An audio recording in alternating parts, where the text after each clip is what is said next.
It's part 2 of our conquest against Celio's network.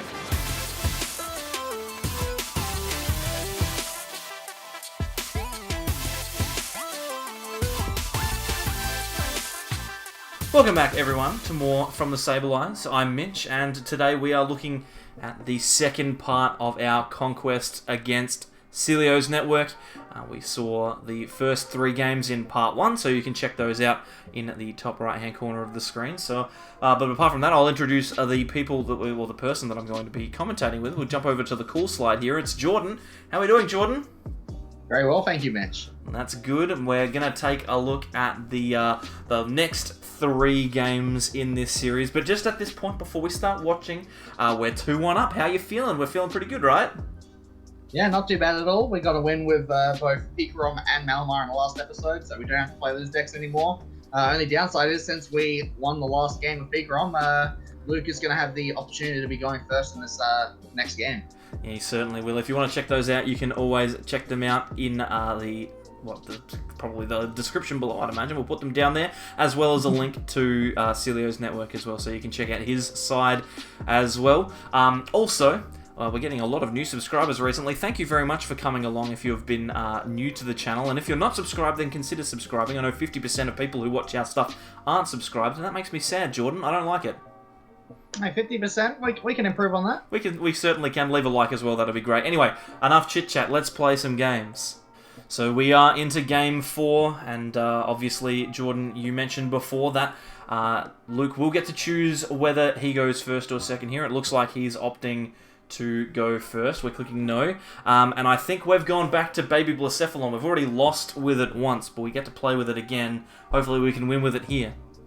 Yeah, let's hope so. I think Baby Blacephalon's pretty decent pick here because it's a deck that I feel likes going second in a lot of matchups, so we're certainly not too upset with Luke having access to going first in this game, no matter what deck he's playing. He's opened to Den AGX, so that's certainly not an ideal opening. We still don't know what deck he's actually playing yet. Yeah, exactly. He could be playing literally any deck in the format, because almost all of them play Dedenne. And we've kind of got an awkward hand here as well. We've got 2 Fiery Flints, a Crystal, a Hearth, a Lucky Egg, and a Dedenne ourselves. And all of those cards are pretty good, but not in this order. We probably want to find some basics and a welder to attach to, but I don't know if we're going to get the opportunity to find them all. Anyway, Luke's playing his turn out. He's got a Quick Ball, and he's binning a Beast Ring, so we could be seeing Baby Blacephalon as well from Luke, or possibly even the Big Blown in Blacephalon GX. Well, we know that in the last episode, he did actually play Blacephalon GX against our Malamar deck and was not able to be victorious in that game, so both of us are actually using the decks that we lost within the first episode, trying to get them out of the way. He's got the Quick Ball for the Koi Pole, but that seems to be it. That's a pretty lackluster start, to say the least. Yeah, but our start isn't that much better. We've got a lot of ways to search for fire energy, but just like in the last game, we might just be forced to Dene this Oricorio away on the very first turn of the game. Yeah, exactly. We're in a really, really awkward spot here with all of these cards. Like I mentioned, they're all strong, but do we want to get rid of them early? Looks like playing the Oricorio down and attaching the Lucky Egg is probably a pretty safe way to go. It means that we can guarantee that if they do gust up Oricorio, we at least get to draw some cards. I saw a bit of debate there, Jordan, about whether or not we play down the Giant Hearth. Yeah, I mean, I know that he's playing a fire deck as well, and you certainly don't want to give your opponent any assistance at all when they're drawing this badly. Like, for all I know, he could be holding Welder and no Fire Engine in his hand, and that Giant Hearth might be the exact card they need to look for. But I knew that we were discarding 2 Fiery Flints of our own, so Fire Energy Search is going to be pretty important for us. But luckily, it seems like we were bailed out by finding another Fiery Flint straight away from that Dead Exchange. The only problem now is not really an amazing attacker to power up. We could power up that Femorant V. Would be able to knock out either the Poople or the Dedenne this turn, which would be really strong, but it's certainly not as ideal as going into a non-GX like Baby Blacephalon. Yeah, exactly. We're going for the Stellar Wish here, and it looks like we've missed the Welder, so it's just going to be a Quick Ball here. I mean, we could potentially go into this Jirachi and switch, and it looks like that's what the plan is. As we're looking for a lot of cards here. Here comes some more thinning. Get a couple more Fire Energy with the Fiery Flint. Could even potentially use the Quick Ball as well here to try and find a basic Pokemon. Probably a Baby Blacephalon. And it also gives us the added benefit of being able to thin out the deck too. So, still looking for that Welder. We'll see how we go. Yep, it's the last chance, and Don't no get it. luck this time. So we're certainly not going to be getting a turn 1 knockout or anything crazy like that. But luckily for us, Luke did have a pretty terrible starting hand. It could be a bit better next turn because he couldn't play a supporter. But for the time being, he's not able to do too much. So I think we're actually just going to settle for the big catch here and just make sure we've got access to that water on the following turn. Yeah, exactly. It's one of the positives of Cremorant V in this particular list. It's one of those things you don't think about too much, but there is that first attack big catch which allows us to search out 2 cards from our deck. Now, Oh my looks God, like you're... I've just figured out why we didn't hit Welder. Yeah, we've only got 1 in there. I was about to say, looks like we've figured out why we didn't find it. But the good thing about that is, like, normally a welder being prized, 2 welders, 3 welders is really, really bad. But here's the thing.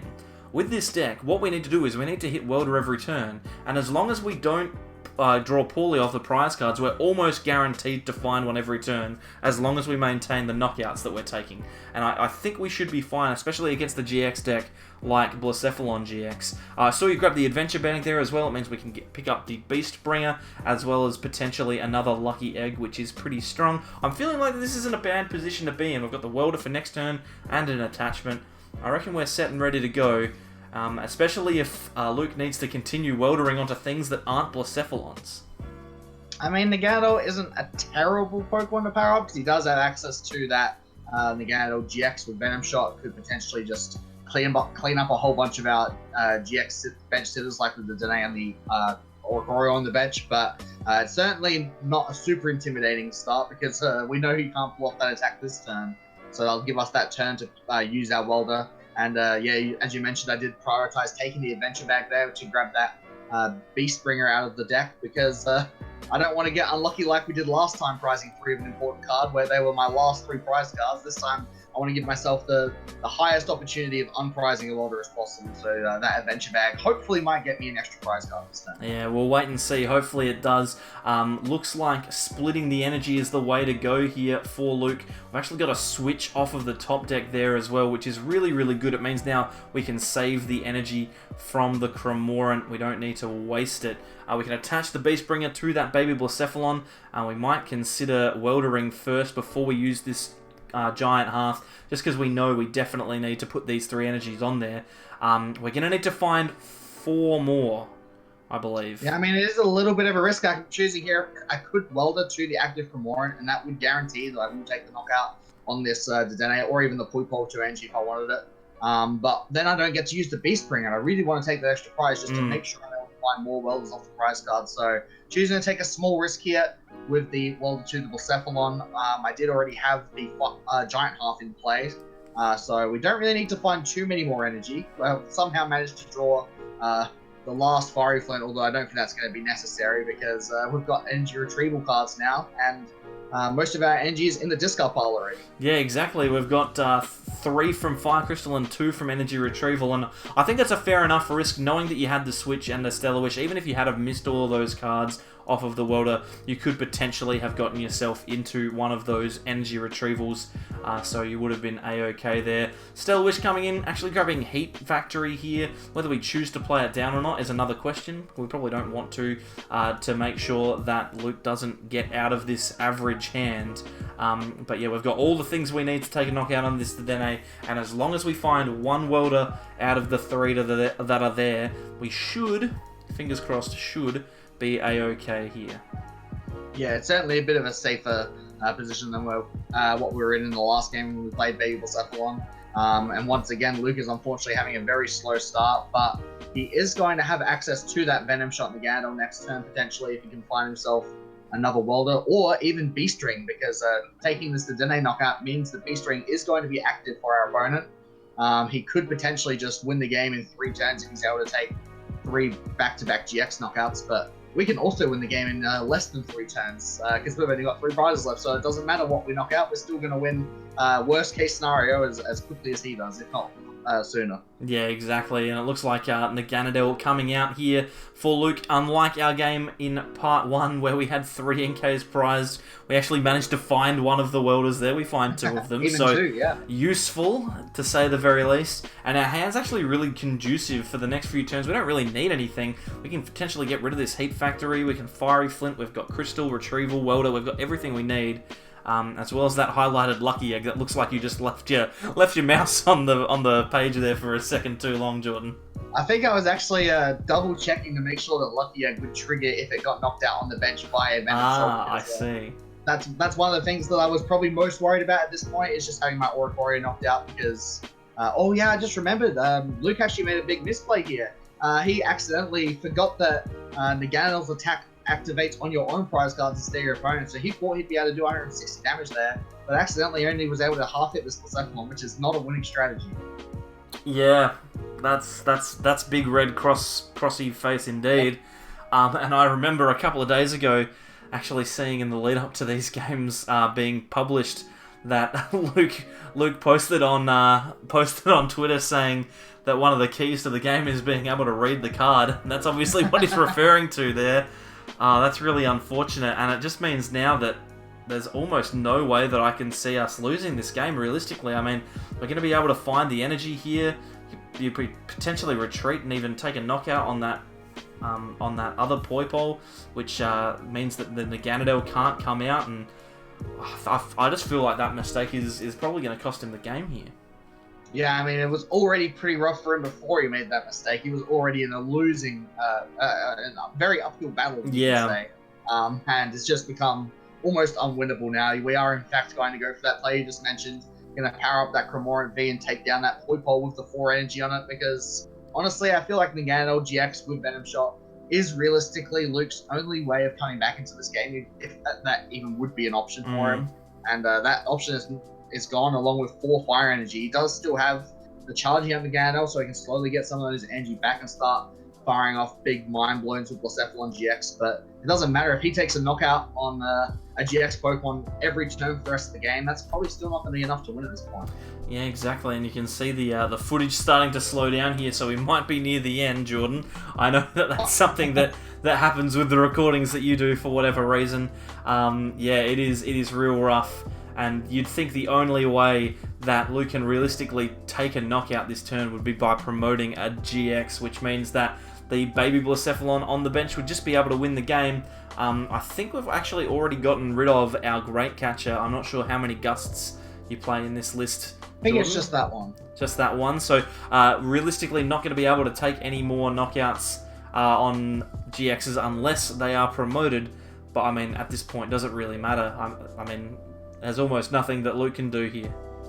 Yeah, I feel like his only win condition would be exactly what he's doing right now, is knocking out the Oricorio GX and possibly stamping us down to 2. But the Lucky Egg on the Oricorio prevents that from really being much of a concern for us, so he's just going to do what he can, take the 2 prize cards on the Oricorio GX, and I think with the energy retrieval, the Fire Crystal, and the Giant Half, I believe that means we have enough energy in our hand to win the game as long as none are prized. Yeah, we should be fine. So the Giant Heart's going to grab 2 here. There's 3 left in deck. So one of those can get attached, and then we can retrieval, 3 and then 2. So 5 energy back into the field of play, and we will be A-OK here. We're able to attach one of those, and then take a knockout on this Blacephalon GX for game. I think I'm going for a bit of an overkill here. I kind of had it in my head that I had to do 300 damage to this Blacephalon, so I played that energy retrieval. Didn't actually need those extra 2 energy, so even if there were no energy in the deck for the Giant Half, I still would have had enough energy to knock out the Blacephalon for 200, but we'll take the big hit and end the game. Yeah, we certainly will. So Luke getting a little bit unfortunate there, but Baby Blacephalon takes the win over the Big Blown, and it means that the SAbleyes are 3-1 up, Jordan. It's exciting times. All the decks that we've played, we've won with so far. Yeah, it's very good position for us. Obviously, one of us were about to get a win with the deck we lost with first, but unfortunately for Luke, Blacephalon is currently 0-2 for him. He's going to have to try and get a win with it again later. It's been a bit tricky for him so far, but he might be able to get a good game of it later on. Certainly might. Now we're going to jump into the next game where we're going to have to reveal a brand new deck that we are bringing to this conquest. And the question is, does Luke back himself in with one of the decks that he's already played, or does he bring in something new himself? We'll find out in Game 5 coming up right now. So here we go, Game 5. We're bringing one of the big boys now, Jordan. I know for a fact that you wouldn't go to a tournament of any kind without Ultimate Mewtwo, so I think that is what we're playing here. Obviously, we won the last game, so Luke gets to go first. And the question is, what does Luke bring in this particular matchup? Obviously, he'd know he needs to start winning soon because we've only got 2 more wins and we win this whole thing. Yeah, exactly. I wouldn't be surprised if he tries to run back the Blacephalon GX again, but no, it looks like he's going to go with Malamar. Doesn't want to risk Blacephalon just failing once again and going for 0-3. Wants to try and get this one on the board, and this is a pretty decent matchup for him.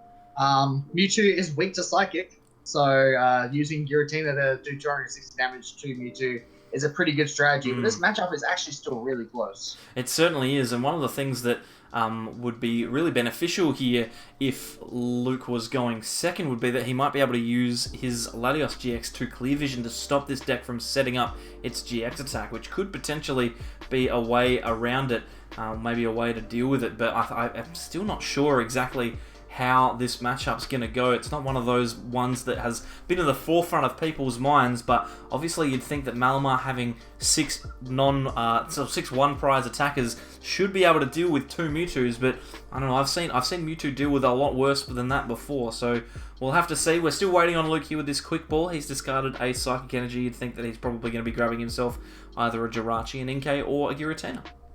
Could even be the Latios. I feel like against a matchup like this, the Latios is one of the biggest priorities because just like the other matchup where Clear Vision is really important, this deck is planning on using Altered Creation GX to just win the game by taking 3 non-GX knockouts instead of 6.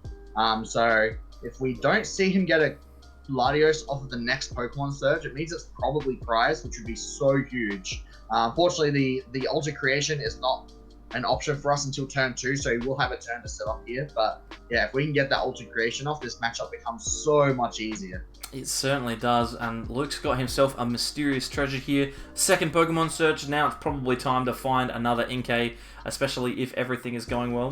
Giratina coming out here could potentially be an attachment to that as well. That makes me think that the Latios might be priced for Giratina before the Latios. That's real tough. Because yeah, if you can't use Clear Vision, then the next best thing to do is just Shadow Impact for 260 damage on the turn that they use Altered Creation, which is still a pretty good strategy, you know? Like, there's still a very good chance that can win the game. Of course, it is also possible for myself to just go for the Soul Burst GX next turn instead, which is a little risky because it means I don't have to...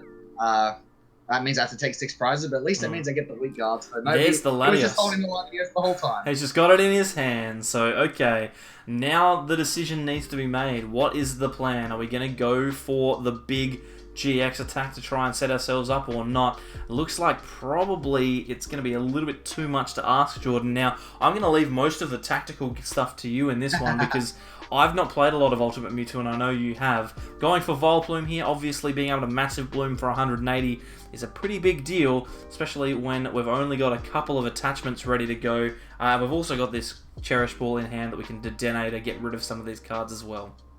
Yeah, dude, I love playing this deck. It's by far my favorite deck to play this format, and I know most of the matchups pretty well. So Vileplume is actually one of the most important attackers in this matchup because basically what I'm hoping to do here is I'm hoping to attach this Aurora Energy to the Mewtwo and Mew GX, and I'm hoping that if he misses the Clear Vision next turn, I can just attach a second energy to the Mewtwo, go for the Altered Creation GX, and then I pretty much win the game from there.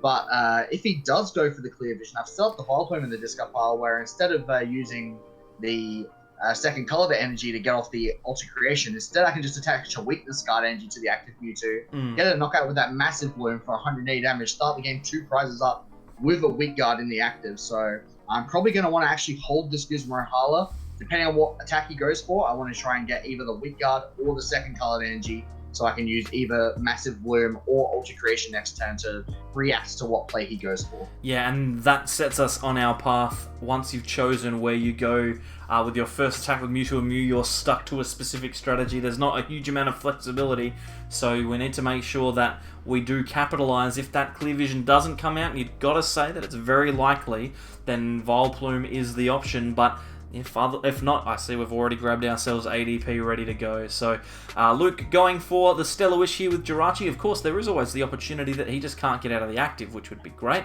So maybe that'll be the way that it happens, but obviously playing Professor's Research and then having a Jirachi to look at a whole bunch of cards means that, 12 out of 35 or something means we're pretty unlikely for that to happen, but stranger things have happened. I've seen a man prize 3 welders in a game. I've seen it happen and before. 3 Inks. And 3 Inks. I'm noticing that Luke has more than 1 Ink on the field, so that's a positive. Yeah, he's doing better than what we were doing. He certainly is. But yeah, as long as he gets either a Malamar or an Energy plus the Switch, he can go for the Clear Vision GX. Or if he gets a Malamar, an Energy, and a Switch, he could even just go for the Shadow Impact here, which it would give us access to that Ultra Creation GX, which is so huge in this. It would also mean 260 damage on our active Mewtwo, which is really scary. I mean, if we get the Ultra Creation off, it might not matter if Luke is able to start the game 3 prizes ahead. So I think both of those strategies are pretty reasonable to go for at this point. It looks like he's got the Malamar, so he can make either play that he wants to as long as he has an Energy. But the real question is, does he have that Switch to get out of the active? Yeah, exactly, and that's cool. It's all kind of hanging on this Switch here. The Malamar recharges. It looks like it's going to the Latios, so you would expect that the Switch is incoming, because you wouldn't do that unless you'd guaranteed it already. Unless, of course, you want to do something crazy like Dedenne an entire hand away, which could happen. I've seen it happen before, but no, the 3rd Inke coming down, it means that there definitely is going to be a big switch here. And the frustrating thing is that they've just chucked down that little spell tag here, which means that there's going to be 40 damage placed when we do eventually knock out this Latios. Yeah, that's a small annoyance, but it's not the worst thing in the world because yeah, we're prepared for this strategy. I knew that there was very likely that the Clear Vision was coming, so made sure to hold that Guzma and Hala so that I have guaranteed access to Weak Guard Energy on this turn. And the knockout on this wild play means we're not only going to be protected from weakness, but we're also going to be 2 prize cards ahead. We're still going to have to take 4 knockouts, whereas Luke probably only has to take 2 knockouts. But those knockouts are going to be pretty hard to find, especially since we are actually holding that juicy Mallow Lana in our hand already, not even having to search for it. We can just basically mitigate an entire Shadow Impact next turn if nothing crazy happens. Yeah, exactly. We can heal it all off. So we'll chuck down the Chaotic Swell. We've got the Weak Guard Energy. And I noticed, Jordan, you're holding that Greninja GX in your hand. Could we be expecting an Elusive Master here? Is that something that's possible? Probably not this turn, but it is a pretty good attack to knock out Giratinas. It does exactly 130 damage, so it can knock out a Giratina, even if they put the damage onto the bench. And also it's good because we don't have to play around our damage counters. We don't have to make sure we have access to the right amount of damage to use Outrage or to use Massive Bloom. Greninja's just always going to be taking that knockout for 2 energy, so certainly not a bad option. We could also potentially actually use its ability to draw cards if we desperately need to, but that's probably not going to be a problem. Now, the big concern here is he's actually chosen to put all 4 of the damage counters onto the active Mewtwo, and that gave me a little bit of a worry that he actually has 3 Malamar/Inka on the bench. If he's lucky enough, he could potentially bench that Solgaleo Lunala tag team that does 230 damage and just knock out this Mewtwo this turn. It would be an insane combination of cards to pull off, but if he gets it, all of a sudden he puts himself back into control of this game. Yeah, it would be a very big move here, and if it does happen, I'd say that there's almost nothing that can be realistically done about it. The Mysterious Treasure coming out here, grabbing presumably another Malamar, because there's going to need to be 2 of them to get one of their attackers going here, but with a switch and with a supporter, and a Stellar Wish, you would think that there's probably enough cards to look through to try and find that. If they miss, then it opens it up here a little bit for us. We can potentially get ourselves another attacker down. We can start powering it back up, and maybe we can push ahead in the prize race. But if they do take a knockout on this Mewtwo and Mew, there's almost nothing that we can realistically do about that. We're going to need to push really, really hard to even deal damage next turn. Yeah, but I don't think that's a huge concern because I think the hardest part about that combo is the fact that he would need to have 3 Psychic Energy in the discard pile and then another one from hand to attach. And that's really hard to do without access to Viridian Forest, especially since he's already got an energy locked to that Giratina. Acrobike's certainly a pretty good way to start just chucked one in. Acrobike, so he's got one in the discard pile from the Latios next turn as well, so all of a sudden it seems not that unrealistic. He's discarding another Acrobike off of that one, so seems likely that he has access to some form of draw. or he's just hitting as much as he can to try and Celio into a supporter. Yeah, it looks like it's actually Mimikyu coming down here, so that could potentially be the attacker to go for as well, and then Cynthia is the play. So at least now we're not worried, we're not going to lose the Mewtwo and Mew this turn, but there could be a big attack incoming, especially from that Mimikyu. We need to keep an eye on it, because any attack that we declare, it can declare as well. Yep, so last turn we did actually go for that massive bloom, so Mimikyu with no damage counters on it will be able to just do a flat 180 damage. Luckily for us, we have the weakness gun energy, so it won't be a knockout. And actually that Mimikyu might be one of the best arguments for using Greninja GX in this matchup, because Greninja GX, if they copy it with Mimikyu, even if we don't have Weak Guard energy attached, Greninja GX actually doesn't hit for weakness, so we can actually just go for a guaranteed 130 damage and know no matter what happens, even if we see a spicy fiber or something from our opponent, we know for sure that Mimikyu won't be taking a knockout on a Mewtwo GX with weakness. Yeah, exactly. So we see our Mewtwo going to 170 damage here. We can potentially Mallow and Lana, as well as increase our HP through Big Charm. But if we do that, we just need to be aware that we've got no energy left. We're going to potentially, well, not no energy left, but we've got no energy in hand, so we're going to need to wait a bit of a turn here. Looks like Greninja GX could be the card that we discard, although it does look like we've got a couple of expendable cards here, maybe even Chaotic Swell possibly as well. But we'll retreat and we'll go into this Dedenne. We've got Air Balloon, we've got Big Charm, we've got a couple of things that we can work with ready to take ourselves a knockout here. So we'll be able to go to 3 prizes, but we did miss an energy attachment that turn, which is a big deal. It certainly is. If that hand had an energy, then I don't want to say the game would be over, but it would be pretty significantly in our favor, because Mewtwo only ever needs 2 energy on it in this matchup to be able to declare a knockout on pretty much anything. So a Mewtwo in the active with 2 energy and a Mewtwo on the bench with 1 energy basically means you can do almost anything. We do have the Big Charm though, so the Big Charm plus the 50 damage on our Mewtwo does actually mean we will survive a SAbleyes and Lunala attack next turn. 230 damage coming out from that, plus the 50 on us already would only be 280, so it's actually impossible for our opponent to knock out this Mewtwo in the active right now. So I'm feeling pretty good. We're guaranteed to be going down to 2 prize cards, and our opponent's still on 6. Yeah, so there's always really strong position to be in, but the thing to remember is that our opponent only needs to knock out 2 of these Mewtwo's, and the one that's on the bench is in the most danger here, because that could realistically be hit for 260 at any point. Great Catcher could just come out, and we could see a knockout from our opponent. And that would obviously be very bad. It means that Luke could potentially even get a big 6 prize turn where he takes all of his knockouts at the same time.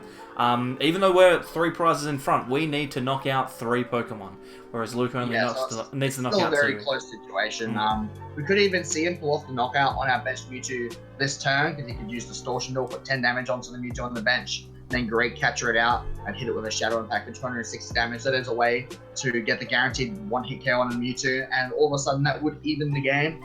Obviously, it would leave our Mewtwo with the 2 energy on it still fresh and still able to survive an attack from almost anything. So it wouldn't be the end of the world for us if that did happen, but it certainly would be pretty scary, because, as you said, the prize crate can just swing so quickly in this matchup. So we really need to make sure that we're not missing attachments ever again for the rest of the game. We need to take a knockout every single turn, and our opponent looks like they're just going to settle for another Shadow Impact, trying to undo the Malolana that we played last turn, and this time they even have the spell tag, so it's going to be a little more damaging than last time. It certainly is. They're going to replace the Chaotic Swell with Viridian, and then it bumps to the bin. The worst thing that could happen here, I think, is that they take a knockout on the Mewtwo. They don't. So we're going to be able to replace the... we're going to play a Stadium, Chaotic Swell, and then we're going to research into a fresh hand. And that's actually really strong. We've got ourselves a Rainbow Energy, so we can attach it to the Mewtwo on the bench. I'm feeling a lot safer now. Everything has happened in the way that it was supposed to happen. It's all fine. Everything's going fine. Only that happened last turn. That top deck would have been so insane. It would have been really strong. Really that's strong. That's alright. We've got that extra turn leeway now, so we don't have to worry about it too much. We get a whole bunch of Pokemon search, so it's probably worth just playing a couple of those to thin some extra cards out of our deck. Discard some attackers. There is that Alolan Raticate GX there we can get to the bin, and potentially search for either Dedenne GX or even Venusaur and Snivy to start doing some Gust shenanigans. And honestly, the Indeedee V potentially could even help us by clearing some damage off one of our Mewtwo's. that Mewtwo on the bench, for example, if we were ever able to heal it with Indeedie's Watchover, we'd go back to full HP and all of a sudden is out of range from a Shadow Impact. So all that comes down to where our opponent chooses to put the spell tag damage. Looks like we're going for the Indeedie right now. If I use Watchover immediately, then they're actually going to have to be forced to put some of the spell tag counters onto the active to knock it out with a Shadow Impact next turn. Yes. So if it forces them to waste some of their Shadow Impact counters, then may as well do it. Yep, that's good for us, obviously, with the big charm having 160 HP means that there's 140 left, and we know that Giratina can only do 130, so it needs to get that extra tick across, which means that we've saved 10 damage elsewhere. We've also got access to this Venusaur Snivy. Probably hold that one in the hand for now. We don't need to worry about it too much. And I can see Jordan here just having a bit of a think about what the best attack is. Probably just go with that Greninja GX 130 and check to make sure that Luke puts all of his damage counters in the right spot. If he doesn't put them on the active, then we could have ourselves a chance again. We've got an energy. I'm feeling good. This is fine. I'm living the dream over here, man. This is There's good. 140 HP remaining on this active Mewtwo, so if he does plan to go for another Shadow Impact, he is going to have to put one damage counter onto the active Mewtwo. He actually needs to do that to go for the Mimikyu as well, because we did attack with that Greninja, so that would only be doing 130 damage also. Looks like he is going to do exactly that, put one damage counter on the active and the rest onto our bench Mewtwo. He knows exactly where he wants to take his 6 prize cards.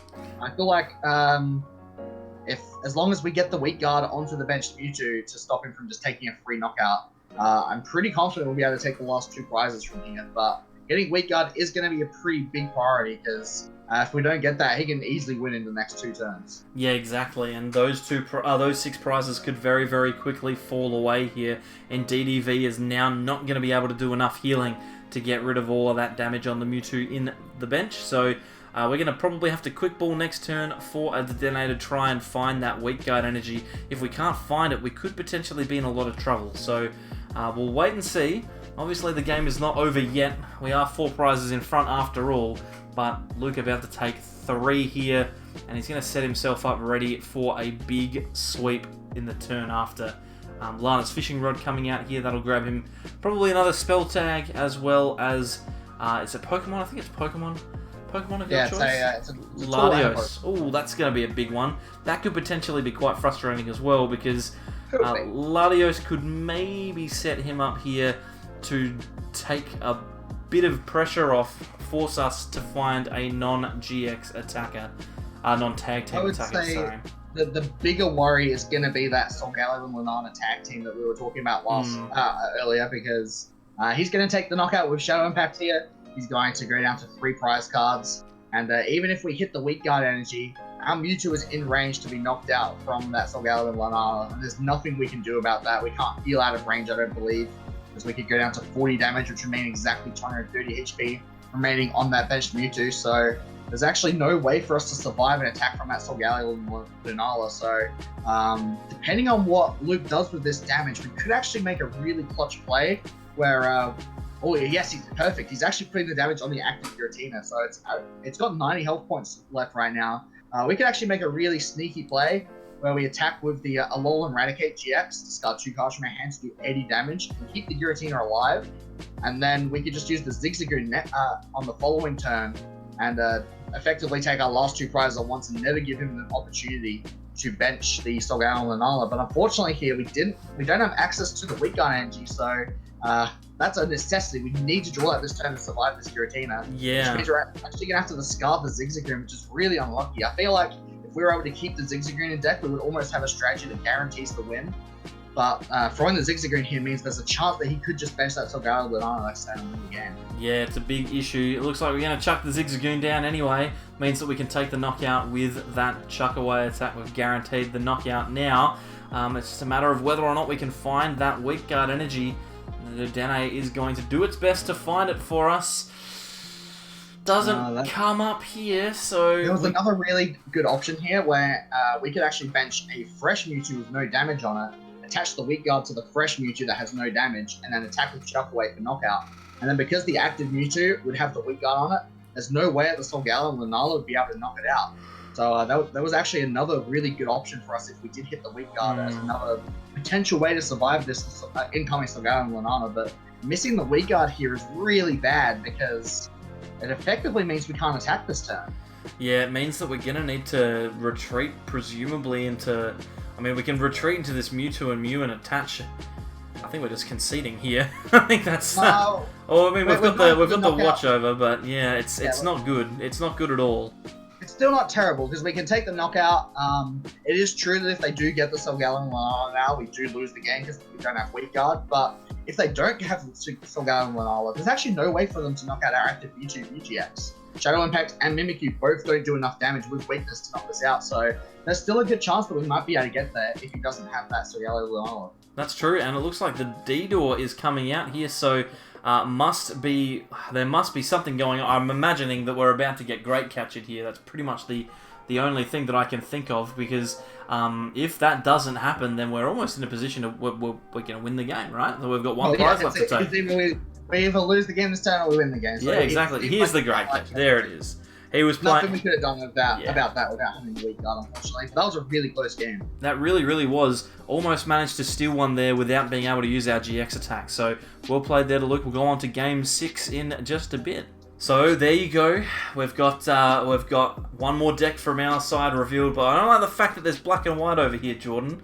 Losing to Malamar is a little disappointing, and it evens up a little bit. It's 3-2. We're still out in front, and Ultimate Mewtwo is still probably the deck that you're most comfortable with, apart from ADPization, which I would imagine is going to be our last deck. We wouldn't be so crazy as to not bring that to a Conquest gameplay, surely.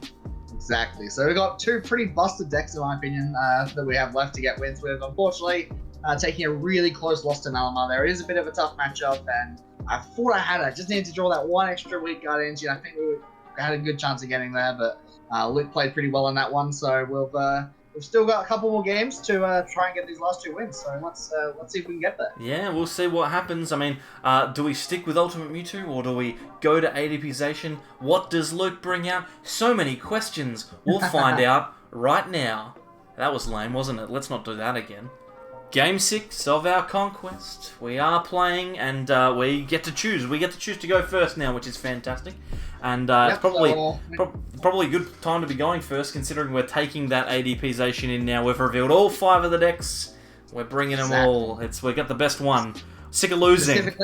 Specifically waited until we were definitely going first before I brought this deck out, and there's no better deck in the format, I don't think, other than ADP's Zacian to go first with, because it feels like you've just got a good matchup against almost everything if you go first. And at first glance, you would think that this is looking like a mirror match, but we know that Luke actually is not allowed to bring ADP's Zacian again for the rest of this Conquest match. So this has to be that ADP Coco deck that he unfortunately bricked with earlier in the Conquest match. If he's able to pull off a bit of a better hands this game, then hopefully it'll be a bit more exciting than the last one. But so far, our hand was looking a bit dicey. We really needed to find that quick ball or cherish ball there. Otherwise, we would have missed a turn 1 attachment, which is so critical in this deck. Yeah, it certainly is. I mean, we've got the energy now. We can discard one of these cards. It might be Metal Saucer, actually, as the least useful one, but it sometimes just has to happen. But we've got the ADP. We've got the energy to attach to it. It's just unfortunate that we didn't get the Zacian as well to be able to Intrepid Sword. But that's okay. That's okay. As long as we Altered Creation, we should be fine. Exactly. The most important thing is always getting that turn 1 attachment.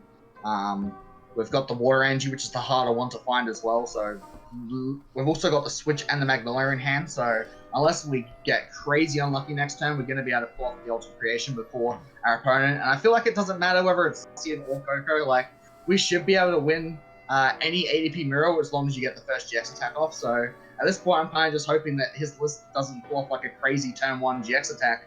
I know that he's playing Green's Exploration, so it certainly seems like it would be possible to pull off, but he's not playing Metal Saucer, so I don't know how he would be able to get that Metal Energy and the Water into play. I guess we'll find out if he's able to pull off something interesting here. Yeah, exactly. It's likely here that we're going to get to GX first, obviously. Luke being able to play that Energy Spinner for the full effect here, finding 3 energy. And we're looking at a metal, a water, and a lightning there. So that's a very interesting combination of cards. But yeah, this is a very, very interesting deck. I actually know very little about it. The only times I've realistically seen it played was in that one game, and unfortunately Luke didn't get anything going there. We've got Green's Exploration coming out now, so if there is a strategy that this deck's trying to implement to get a turn 1 GX attack, we are likely to see it now, Jordan. I'm very curious to see what it is.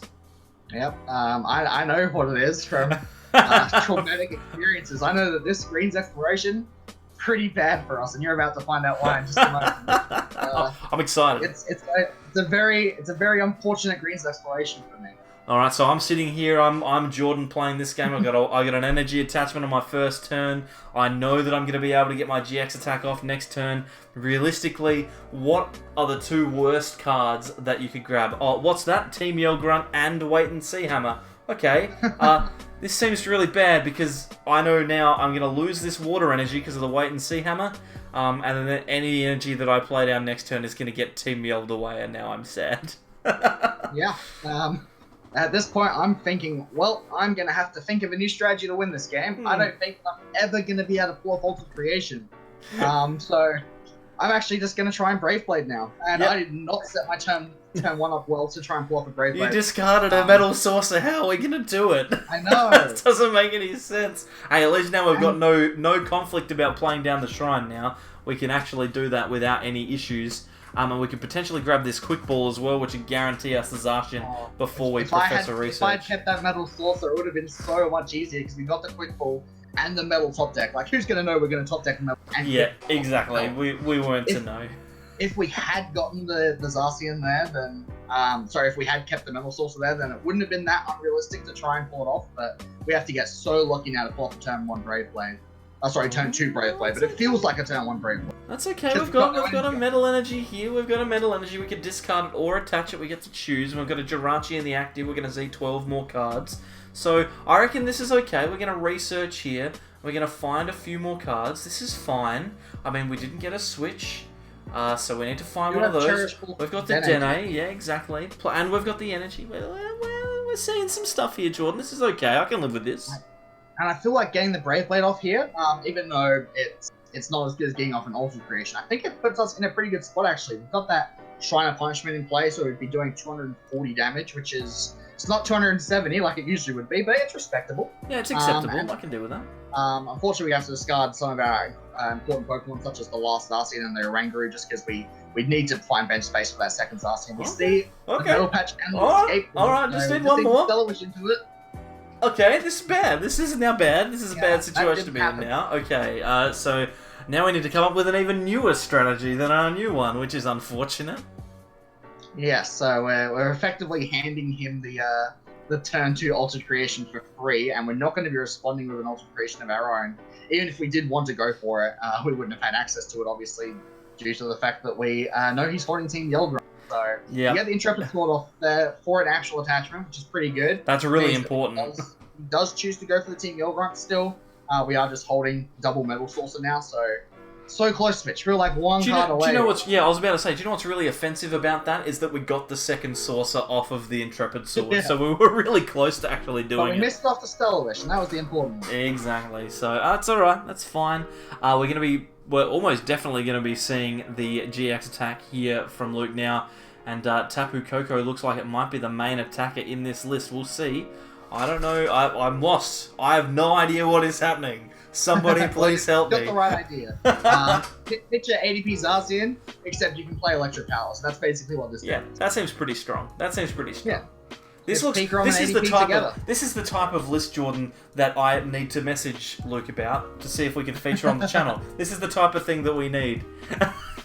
Yeah, exactly. I mean, it looks like it's got a pretty good strategy in this matchup with the Green's Exploration for Wait and See Hammer and Team Yeldrum. Effectively means you're always going to be able to pull off that Ultra Creation first. And looks like he's just going to get a reset stamped as well. Plus reset stamp combo. You didn't put down the escape board, Jordan. You didn't put down the escape board. I know. We're stuck forever. Oh my word. This is...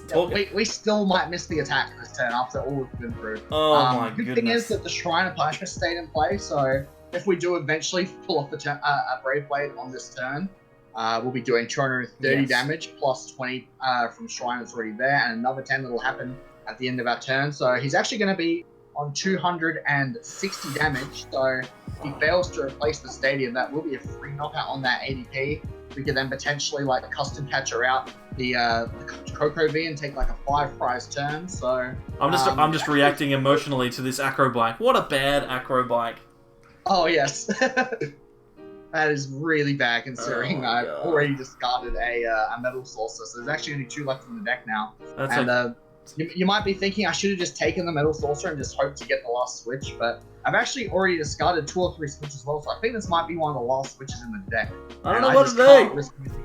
I don't know what to do, Jordan. This is bad. We've at least got the Gust, so we can I think this is still winnable because, as I said, assuming everything goes perfectly, we can actually take 5 prizes next turn potentially. And the good thing is, because he's not playing Zacian, we're not going to be seeing any crazy double Metal Saucer switch into a knockout turns. ADP is not physically possible to get a knockout with Ultimate Ray, so you'd have to pull off a pretty crazy combo to get a knockout on this Zacian V with Tapu Koko. I don't actually think it's possible. Yeah, exactly. We've got access to the Shrine. As long as that stays in play, we're fine, and we can potentially Gust up the Koko to knock it out next turn. So even though things are looking really bad, there is still an opportunity, but I mean, we've got to get out of the active, and if we do anything other than use Switch, we're pretty much saying, okay, now we need to find 3 more cards. We need to find like Energy, and then Metal Saucer, and then another Switch as well. So I'm feeling okay. I'm not feeling safe, Jordan. I'm feeling very uncomfortable. All the important cards that we're going to need to close out this game, we've already had to discard. We're already, I think, 2 Metal Saucer down, or maybe 3. I think it's 3 now, yeah. Yeah, I think it's 3 after we played 1, and I believe it's also 3 Switch. So we're going to have to, like, hope to find a way to get Switch and a Skateboard off of a Stellar Wish to reset the attack.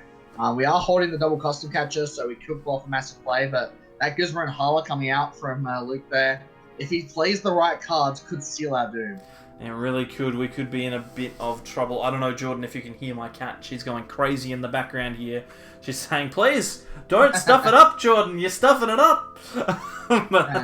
Well, those are some cards I definitely didn't want to see. That Big Charm means that this ADP is just... Yeah, it's surviving forever. I'm going to have to attack it again. Yeah, we need to attack it, which means we need an attacker, which is a problem. So... Well, yes. Oh, my word. Also taken the Thunder Mountain, which is a pretty juicy card that we see.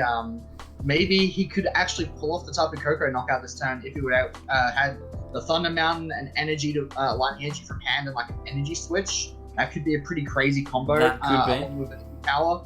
I don't expect him to have all of that, but the fact that he's got the Big Charm and or the Stadium replacement just means we're going to have to take too many attacks to close out this game, I feel. It's going to be really, really rough. And the Lysander Labs coming down here makes it even harder to switch out of the active. Oh my goodness, we are in big, big trouble here. We're going to need to find a Stadium replacement as well as a Switch and a Skateboard and the Gust that we've got in the hand. And I don't even words, Jordan. I do not even words. It's certainly looking grim, I'm not going to lie. Yeah, I don't think it's quite unwinnable though. I think there's still a glimmer of hope. We are pretty significantly far ahead in terms of damage output, and he is going to just have to Ultimate Ray into this Zacian. So in a perfect world where we can take a knockout and start powering up a second Zacian, 2 manual attachments and 1 Metal Saucer, which is exactly what we have left, is enough to get back-to-back Brave Blades, and back-to-back Brave Blades. That's a tough twist. Yeah, that's a tough one, yeah. That's 5 prizes, and that's almost enough. There's an Energy attachment, so that's one of the cards we need, but it's not the one we need to top deck. No, it's not. It's a big, big problem. We might just need to manually retreat here, which makes it even more awkward. We need to Stellar Wish. Looks like we've got 2 of the cards that we might need, but realistically we need way more than that. We might need to take the Acro Bike here, Jordan, just to give ourselves a chance. We could get the Acro Bike. I don't know what we could actually get off the Acro Bike that would save us here. Looks like I'm just going to settle for the last remaining Metal Saucer to guarantee I've got a good chance of pulling off the attack next turn. I think I would have taken the Shrine of Punishment if I didn't know he was already holding Thunder Mountain.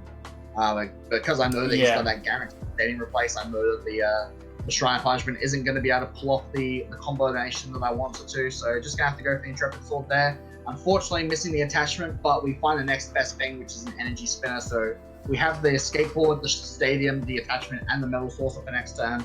There's no way that we're not pulling off a Brave Blade next turn. Yeah, exactly. The question is Brave Blade enough? We get to use the attack, but is it going to be enough to give us a chance to win this game? And I'm honestly not sure. Realistically, Gust here gives Luke 3 of his 6 prizes, which is a big problem. And if he doesn't play down the Thunder Mountain and we try and get him with the Shrine, then it's just not going to work. So we are in a bit of a bind here. We realistically need something that can disrupt our opponent, and I'm not sure if we even play it. Like, do we have mining? Do we have reset stand? Do we have that option? There is 2 monies in this list, and I actually was forced to discard one of the monies off of the very first Acrobike on the first turn of the game. And guess where the other money is, Mitch? Oh, it's prized, is it? Sure is. Cool.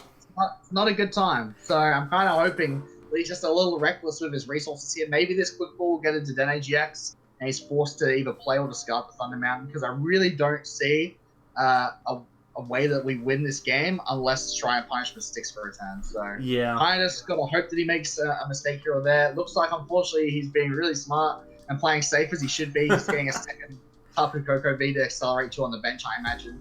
He'll get at least 2 prize cards this turn, which means he'd potentially be just a gust away from winning.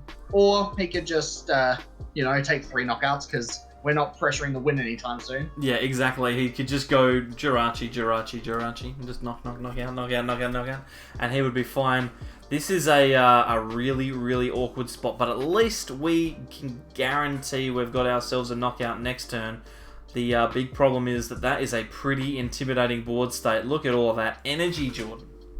Yeah, I mean, we've got a pretty good hand, and thank God we randomly get restamp stamped again, because this hand is pretty much everything we could ask for. It's not going to be good enough, I don't think, but we have the opportunity to power up a Zacian, potentially even power up the fresh Zacian if we want to, which would force him to find something like an E-Power if we can find the Metal Frying Pan, or Big Charm. Maybe that Big Charm, yeah, that's fine. I'm happy to see that.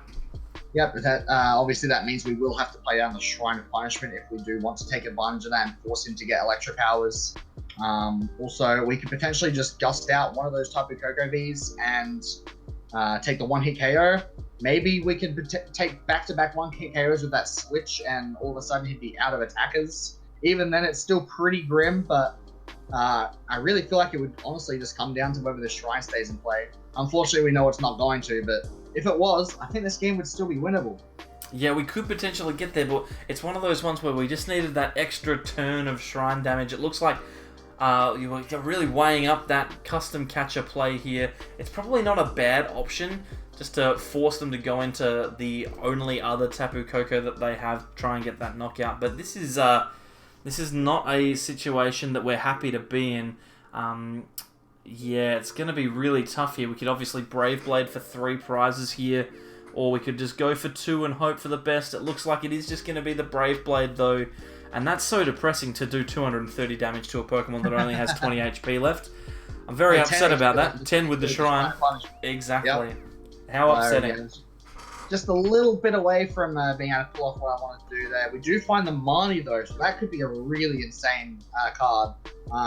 Obviously, if Luke has a good turn here, we could just win the game right now by knocking out our ADP, and the Shrine of Punishment is actually going to help him out and look doing that a little bit. He's got the Greens Exploration. Oh, so you would think that's access to custom catches or that's great going to be it, surely. Yeah, Electro Power, Great Catcher is going to do the job. Yeah, 200 plus 30 with the ADP, plus 30 with the Electro Power. So that's going to be the game. And that's a really sad state of affairs, Jordan. You've come in with this deck that you're guaranteed to go first with, saying that's the best deck in the format, and you just get completely rolled. Oh well. Well, you can't win them all, can you? And at least now it's even. At least now it's even. And we've got 2 strong decks to go. Oh boy. So we went from the start of the video, the high of being 3-1, Jordan, it's even now. It's 3-all going into the last one. We've given away the 2 decks that we need to play, and Luke still has one in the back, one secret that we're not sure about. Obviously, Blacephalon GX going to be coming out from him as well. I don't know what to say, mate. After seeing that was really disappointing. Well, it's going to be a tight finish. You can't get any closer than being 3-3 going into the last video, which will be coming out tomorrow, of course. It is 5 wins to win the series, so we're both only 2 wins away. We've got 2 pretty strong decks, in my opinion, to try and close it out. Both ADP Zacian and Ultimate Mewtwo, in my opinion, are the 2 best decks, or at least they're my 2 favorites. And we know that Luke still has to try and get a win with that Blacephalon GX, which I don't rate quite as highly as those 2, but it's got a pretty decent matchup against both of them. So he's certainly got a good chance, and then it'll just potentially just come down to what's his last deck going to be. Yeah, exactly. We don't know. But hey, if you are enjoying this content, then let us know. Comment down below and tell us what you think Luke's last deck is going to be. That could be the action item, Jordan. We can tell people to do that. You could like the video as well. That'd be great. And you can also go and follow Celio's network on YouTube. Subscribe to them whilst you're subscribing to us, because he's doing good work over there. I like his content. That's why we're working with him. We're not going to do stuff with people that we don't like. So a perfect opportunity for you to go across there. And if you haven't already done it for us, then what are you doing? Why are you going to go to Celio's network and you haven't done it for us yet? Subscribe. There's a button that's at the top right hand corner of the screen that you can click. There are some videos on the left hand side that YouTube thinks you might like, and over the top of my face there is a playlist of some description. Thank you, Jordan, for coming along. Not a problem, it's a pleasure. And we'll see you all for the thrilling conclusion in part 3 of our conquest against Celio's network. See ya.